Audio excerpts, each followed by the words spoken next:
नमस्कार प्रिय दर्शकों, आज एक बार फिर आप सभी के सामने एक ज्ञानवर्धक और एक प्रेरणादायक कहानी लेकर हाजिर हुए हैं। दर्शकों, आज की ये कहानी एक बूढ़ी माँ की दुख भरी कहानी है। आज की इस कहानी में एक बूढ़ी माँ ने 4 बातें बताई हैं और बूढ़ी माँ की आज की ये दुख भरी कहानी और ये 4 बातें बहुत ही ज्ञानवर्धक हैं। ये 4 बातें बहुत सीख देने वाली हैं और अगर बूढ़ी माँ की इन 4 बातों पर कोई भी आदमी अमल करता है, कोई भी मनुष्य अमल करता है, तो उसे अपने जीवन में कभी व्यापार क्षेत्र में घाटा नहीं होगा, कभी घर में कलह नहीं होगा और कभी गरीब नहीं रहेगा। साथ ही घर में कभी लड़ाई झगड़े नहीं होंगे और अगर इन 4 बातों पर अमल करता है तो कभी भी बुढ़ापे के समय दुख नहीं झेलना पड़ेगा। प्रिय दर्शकों, आज की कहानी ज्ञानवर्धक है और साथ ही ये प्रेरणादायक भी है। तो आज की इस कहानी को आप सभी पूरा जरूर सुनिएगा। आज की इस कहानी में आप लोगों को अंत में इन 4 बातों का सार समझ में आएगा, परंतु कहानी के इन 4 बातों को सुनने से पहले आप लोगों को इस कहानी का सार समझ में आना बहुत ज़रूरी है, इसलिए आप इस कहानी को पूरा सुनिएगा। दर्शकों, अगर हो सके तो आज की इस ज्ञानवर्धक और प्रेरणादायक कहानी को अपने मित्र बंधुओं तक जरूर शेयर कीजिएगा, ताकि उन्हें भी इस ज्ञानवर्धक और प्रेरणादायक कहानी का लाभ प्राप्त हो सके और जीवन की कुछ बड़ी सीख प्राप्त हो सके, जिससे कि उन्हें भी बूढ़ी माँ की ये 4 बातें बुढ़ापे में काम आ सके। दर्शकों, अगर हो सके तो चैनल को सब्सक्राइब जरूर कीजिएगा, साथ ही वीडियो को लाइक कीजिएगा और बेल आइकन को प्रेस जरूर कीजिएगा, ताकि हमारी आने वाली हर नई वीडियो का नोटिफिकेशन आपको सबसे पहले समय समय पर प्राप्त होगा। तो दर्शकों, आइए आज की इस कहानी को शुरू करते हैं। दर्शकों, कहते हैं कि जो माँ का आंचल होता है वो बड़ा ही पवित्र और बड़ा ही सुंदर होता है और माँ की जो ममता होती है वो ममता चीनी से भी ज़्यादा मीठी होती है। प्रिय दर्शकों, ऐसे में हर माँ अपनी संतान से बहुत प्रेम करती है। ऐसे में ही दर्शकों, प्राचीन समय की बात है। एक नगर था। उस नगर में एक राजहंस नाम का एक व्यक्ति रहता था। दर्शकों, राजहंस वैसे तो अपने खेतों में काम किया करता था, परंतु वो अपने खेतों में उतना ही कमा पाता था जिससे वो अपनी पत्नी का और अपना ही पेट पाल पाता था। प्रिय दर्शकों, राजहंस अपनी पत्नी के साथ बहुत खुश था, परंतु उनके जीवन में बस एक ही कलेश था, एक ही दुख था। उनके जीवन में केवल संतान का दुख था। प्रिय दर्शकों, राजहंस और उसकी पत्नी सीता, उन दोनों को संतान की प्राप्ति नहीं हुई थी, जिसकी वजह से वो दोनों हमेशा दुखी रहते थे। लोगों के सामने वो भला हंसा करते थे, पर वो लोग मन ही मन बहुत दुखी रहते थे। प्रिय दर्शकों, राजहंस की पत्नी सीता एक पतिव्रता स्त्री थी। वो भगवान शिव की बहुत बड़ी भक्त थी। वो रोजाना भगवान शिव की पूजा किया करती थी और रोजाना भगवान शिव की पूजा करते समय वो केवल अपनी संतान को ही मांगा करती थी। प्रिय दर्शकों, कहते हैं कि जिस स्त्री के विवाह होने के बाद संतान की प्राप्ति नहीं होती है, उस स्त्री का जीवन फीका फीका सा लगता है, क्योंकि कहा जाता है कि एक स्त्री का जीवन उसके संतान होने से ही खुशहाल बनता है। प्रिय दर्शकों, इसलिए वो रोजाना भगवान शिव से एक संतान की कामना किया करती थी। प्रिय दर्शकों, उसके बाद में देखते ही देखते भगवान शिव की कृपा से सीता को एक पुत्र की प्राप्ति होती है। जैसे ही पुत्र की प्राप्ति होती है और पुत्र की प्राप्ति होने के बाद में वो दोनों अपने पुत्र के साथ बहुत खुश थे और खुशी खुशी रहने लगे। प्रिय दर्शकों, जैसे ही उन्हें पुत्र की प्राप्ति हुई तो राजहंस और राजहंस की पत्नी सीता अपने पुत्र के जीवन के लिए, उसके भविष्य के लिए धन को एकजुट करने लगे, बड़े बड़े सपने सजाने लगे।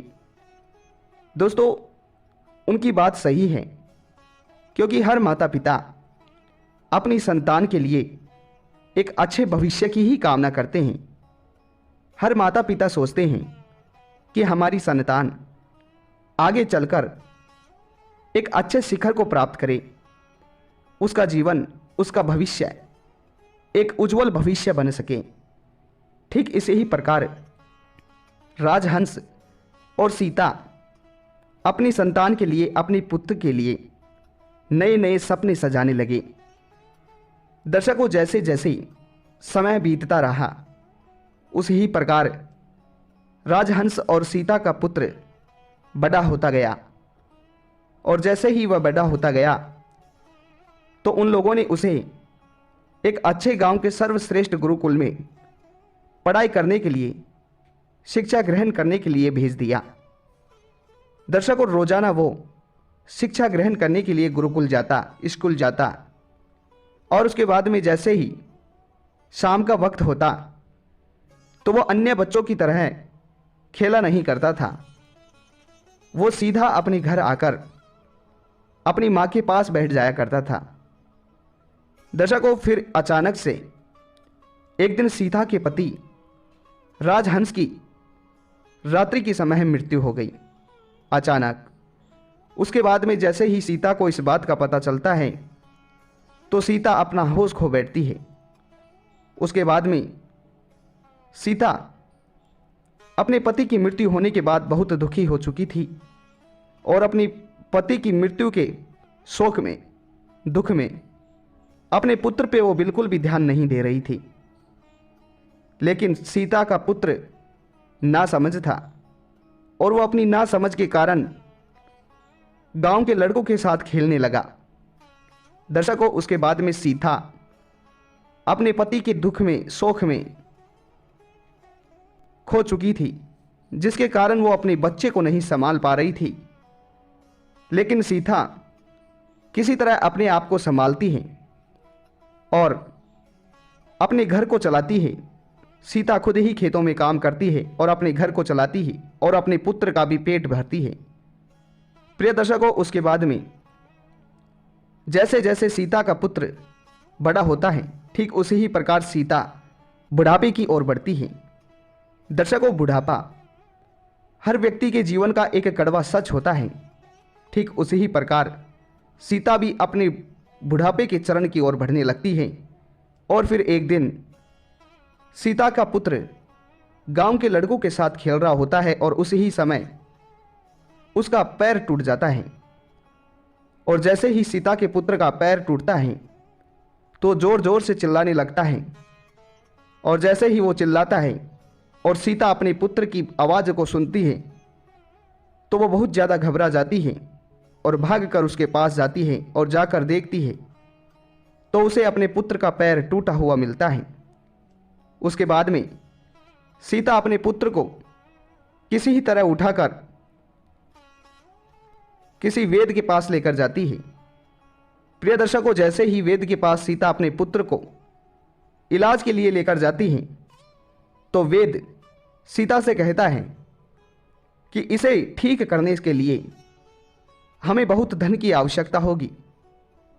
दर्शकों, उसके बाद में वो वेद सीता से धन मांग लेता है और सीता धर्म संकट में पड़ जाती है और सोचने लगती है कि हमारे पास जो भी धन है वो स्वयं हमारा पुत्र है, परंतु जो मैंने और मेरे पति ने मेरे पुत्र के भविष्य के लिए जो धन इकट्ठा किया था, मैं उस सारे धन को इस वेद जी को दे दूंगी और मेरे बच्चे को ठीक करवा लूंगी।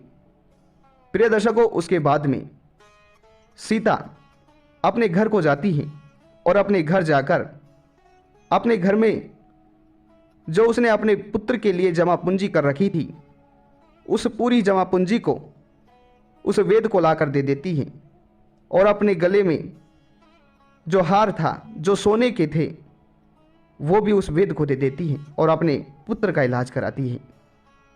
दर्शकों, उसके बाद में देखते ही देखते सीता का पुत्र ठीक हो जाता है और धीरे धीरे वो बड़ा होने लगता है और धीरे धीरे वो एक अच्छी शिक्षा ग्रहण करता है और सीता अपने पुत्र को एक अच्छा संस्कार भी देती हैं। प्रिय दर्शकों, उसके बाद में देखते ही देखते सीता अपनी वृद्ध अवस्था में कदम रख चुकी होती है और वृद्ध हो जाती है और उसका पुत्र पूरी तरह जवान हो जाता है।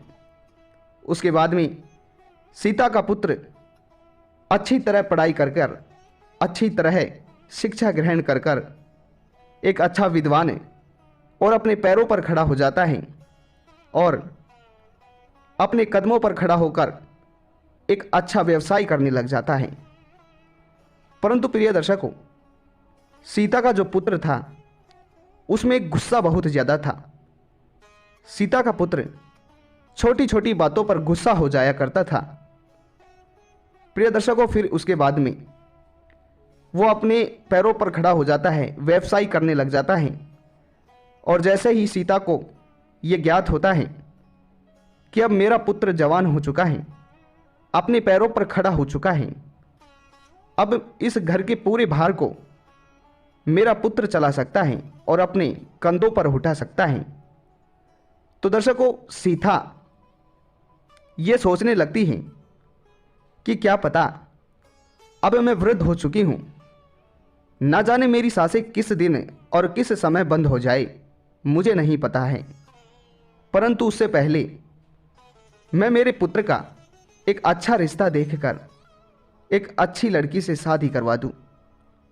तो दर्शकों, उसके बाद में सीता अपने पुत्र के लिए एक अच्छा रिश्ता ढूंढने लगती है और उसे एक नगर में एक सुंदर और सुशील और दिखने में आकर्षक लड़की मिल जाती है। सीता उस लड़की को देखकर अपने पुत्र के लिए चयन कर देती है और फिर सीता उस लड़की का और अपने पुत्र का विवाह करवा देती है। दर्शकों, जैसे ही सीता अपने पुत्र का विवाह करवाकर दोनों को अपने घर लेकर आती है, तो लगातार 1-2 महीने वो दोनों सीता की खूब सेवा करते हैं। सीता की बहू सीता की खूब सेवा करती है, सीता की हर बात को मानती हैं। परंतु उसके बाद में जैसे ही रात्रि का समय होता था तो सीता को कुछ भी दिखाई नहीं देता था, क्योंकि वो वृद्ध हो चुकी थी और वृद्ध होने के कारण सीता की आंख कमज़ोर हो चुकी थी, जिसकी वजह से रात्रि में अंधेरा होने के कारण उसे कुछ दिखाई नहीं देता था।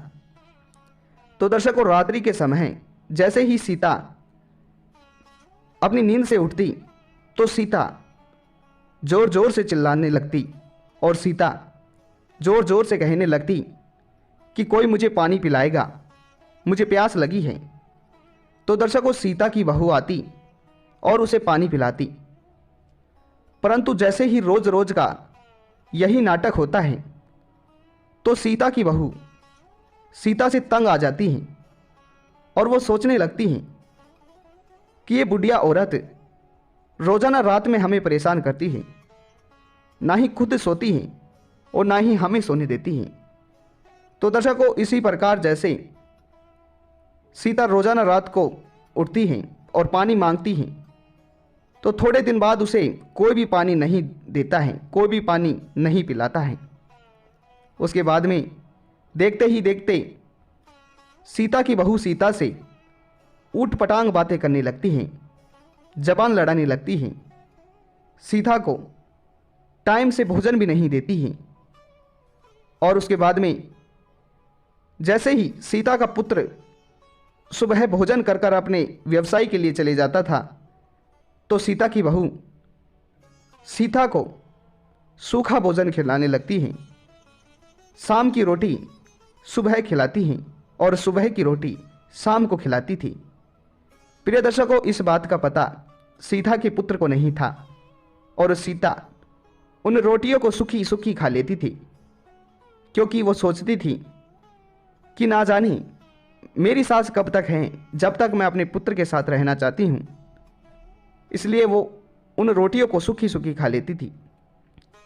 लेकिन दर्शकों, देखते ही देखते सीता की बहू सीता से बहुत तंग आ चुकी थी और उसके बाद में सीता की बहू सीता के पुत्र से कहती है, अपने पति से कहती है कि सुनो जी, अब मैं बहुत तंग आ चुकी हूँ।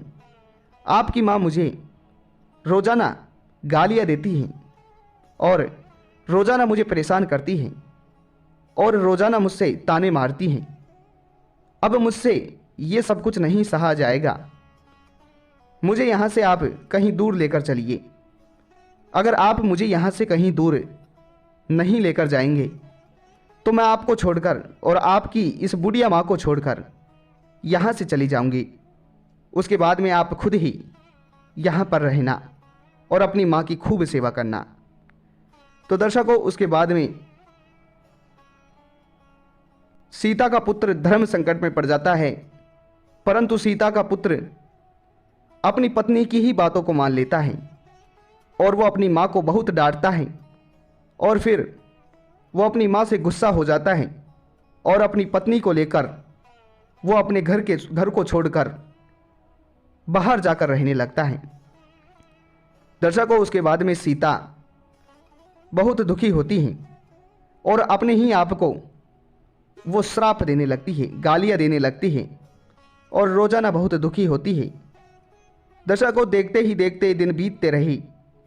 सीता किसी न किसी तरह अपने आप भोजन बनाती, परंतु बहुत पीड़ा उसे सहन करनी पड़ती। और दर्शकों, देखते ही देखते सीता का जो पुत्र था वो किसी किराए के घर में जाकर रहता था। तो जहाँ पर रहता था वहाँ पर आमदनी कम और खर्च ज़्यादा था। दर्शकों, जहाँ पर सीता का जो पुत्र था वो जितना कमाता था उससे ज़्यादा खर्च करता था, क्योंकि सीता की जो बहू थी वो बहुत ही चंचल स्वभाव की थी।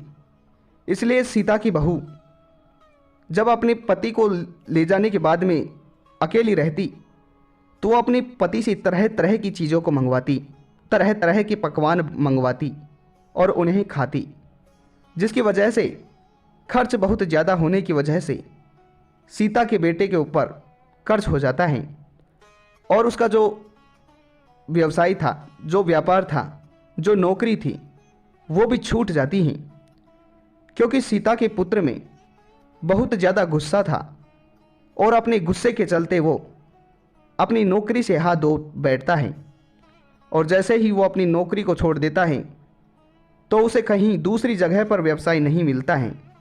उसके बाद में कुछ दिनों तक तो वो बाहर ही रहते हैं, परंतु देखते ही देखते जब उनके पास खाने के लिए एक आखा दाना भी नहीं बचता है तो वो दोनों तंग होकर वापस अपने घर की ओर भागते हैं।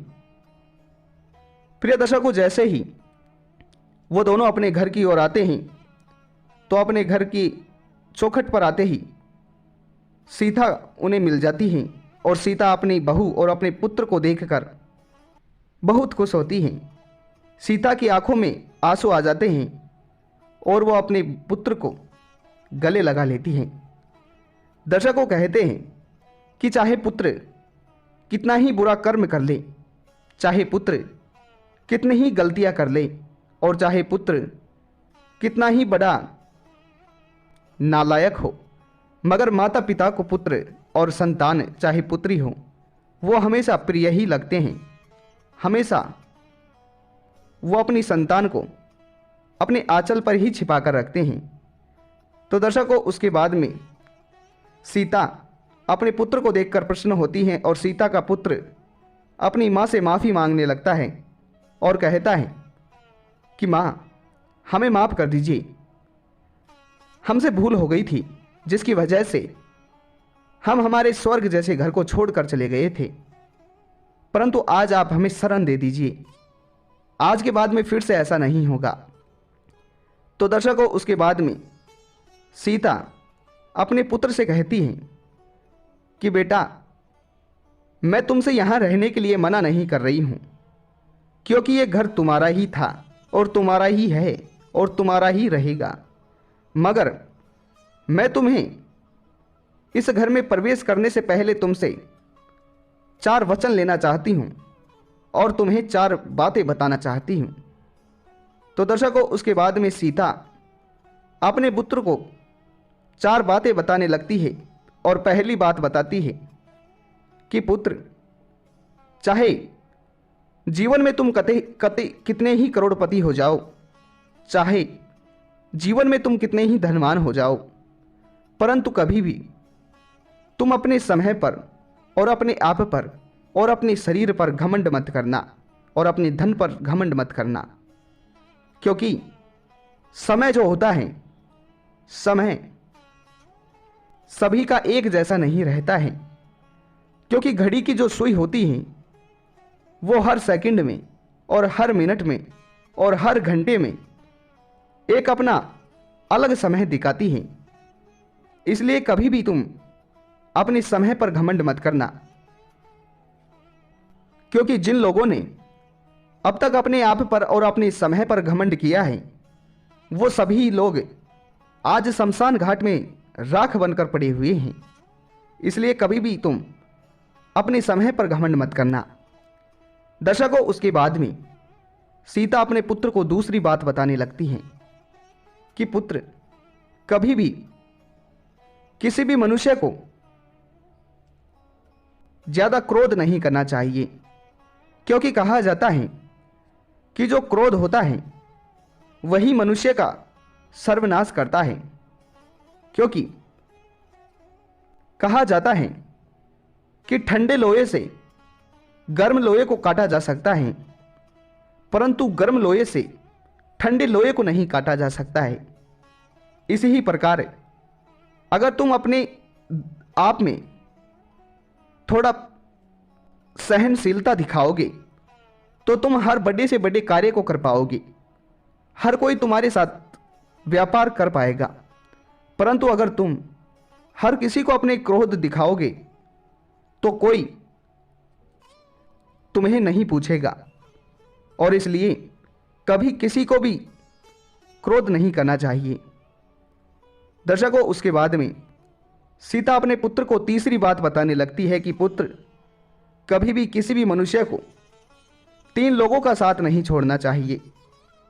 तो दर्शकों, सीता कहती है कि पहला, किसी भी मनुष्य को अपने माता पिता का साथ नहीं छोड़ना चाहिए। क्योंकि माता पिता ईश्वर से भी बढ़कर होते हैं। क्योंकि माता पिता ही वो ईश्वर होते हैं जो लोगों को जानना बताते हैं, हर बात को समझना बताते हैं, पैरों पर चलना सिखाते हैं। इसलिए पहला, माँ बाप का साथ नहीं छोड़ना चाहिए। दूसरा, अपनी अर्धांगिनी का साथ कभी नहीं छोड़ना चाहिए। क्योंकि पत्नी ही हमारा एक ऐसा साथी होती है जो जीवन भर हमारा साथ देती हैं। दर्शकों, फिर तीसरा है हम पर परोपकार करने वाला हमारा मित्र। दर्शकों, कहा जाता है कि जो हमारा मित्र हो और जो हमारा कठिन समय में साथ दे, हमें उसका साथ कभी नहीं छोड़ना चाहिए। और जो मनुष्य इन 3 लोगों का साथ छोड़ता है वो मूर्ख की भांति होता है। दर्शकों, उसके बाद में वो चौथी बात बताने लगती हैं कि कभी भी किसी भी मनुष्य को अपने परिवार से दूर नहीं होना चाहिए। क्योंकि परिवार ही एक संगठन होता है। दर्शकों, कहा जाता है कि बंधी बुहारी लाख की और बिखरे पाचे खाक की।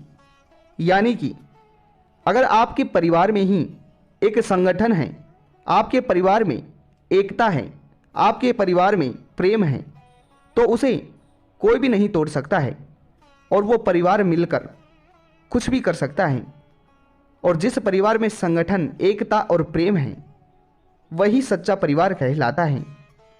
दर्शकों, इस प्रकार वो बूढ़ी माँ सीता अपने पुत्र को ये 4 बातें सिखाती हैं, 4 बातें बताती हैं, और सीता का वह पुत्र इन 4 बातों पर अमल भी करता है। और उसके बाद वो अपने घर में खुशी खुशी रहने लगते हैं, और सीता भी अपने जीवन को खुशी खुशी अपने बहू और बेटी के साथ व्यतीत करने लगती हैं। तो दर्शकों, आप सभी को यह कहानी कैसी लगी कमेंट बॉक्स में ज़रूर बताइएगा। साथ ही अगर यह वीडियो आप सभी को पसंद आई हो तो वीडियो को लाइक और चैनल को सब्सक्राइब जरूर कीजिएगा। उम्मीद करते हैं कि आप सभी को यह वीडियो पसंद आई होगी। तो मिलते हैं अगली वीडियो में, तब तक अपना ख्याल रखिएगा।